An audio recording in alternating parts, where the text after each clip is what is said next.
আমরা জনগণই রাজনীতিবিদদের এইরকম বেপরোয়া হওয়ার জন্য দায়ী। এই ভিডিওটা দেখুন একটু, তারপরে একটু কথা বলবো।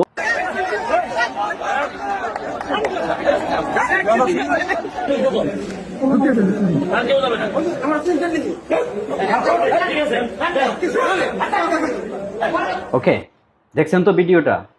আসলে এই রাজনীতিবিদ, এদের সংসার কোথা থেকে চলে? আমার আপনার ট্যাক্সের টাকাই তো।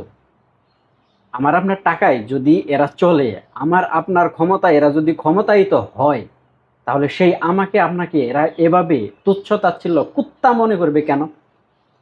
এই অধিকার তাদের কে দিয়েছে? আসলে এই অধিকার আমরা নিজেরাই দিয়েছি। একটাবার ভেবে দেখেন, আপনি আপনার ভাইয়ের ফ্যামিলিটাকে পুরা খরচ বহন করতেছেন, সব কিছু আপনি বহন করেন, আপনি সব টাকা পয়সা দিয়ে সাহায্য করতেছেন। আপনার ভাই যদি আপনার সাথে এরকম ব্যবহার করে, আপনি সেটা মেনে নেবেন? আমার তো মনে হয় শুধু ভাই না, আপনার বাবাও যদি আপনার সাথে এরকম ব্যবহার করে, আপনি সব কিছু খরচ দেওয়ার পরে আপনি সেটাও মেনে নেবেন না। তাহলে আপনার রাজনীতিবিদরা যদি আপনার সাথে এরকম ব্যবহার করে, সেটা মেনে নেন কেন? রাজনীতিবিদ তো আমার টাকাই চলতেছে, সেটা মেনে নেন কেন? এই ভিডিও দেখে এখানে আসলে অনেক মাদারচোদ আছে, তারা বলতেছে নাকি এই লোকটা পাগল, মানসিক ভারসাম্যহীন। আপনারা সত্যি করে বলেন তো, এখানে আসলে পাগলকে এই ফখরুল ইসলাম আলমগীর না এই সাধারণ লোকটা? আমার বিবেককে যদি আমি প্রশ্ন করি, এখানে এই ফখরুল ইসলাম আলমগীর হচ্ছে পাগল।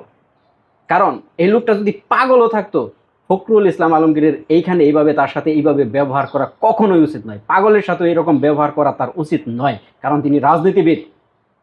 তো বিএনপিকে বলবো, এরকম পাগল ছাগল দিয়ে দল চালাবেন আর সবসময় জনগণ বলবেন যে আমরা জনগণ বান্ধব, জনগণ নিয়ে আমরা এটা করবো ওইটা করবো, এই পাগল ছাগল তাড়াতাড়ি এদেরকে অবসরে পাঠান।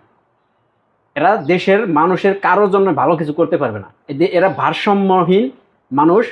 এরা একদম, এদের জায়গা এখন বাড়িতে সংসারে নাতি নাতনি দিয়ে খেলা করবে।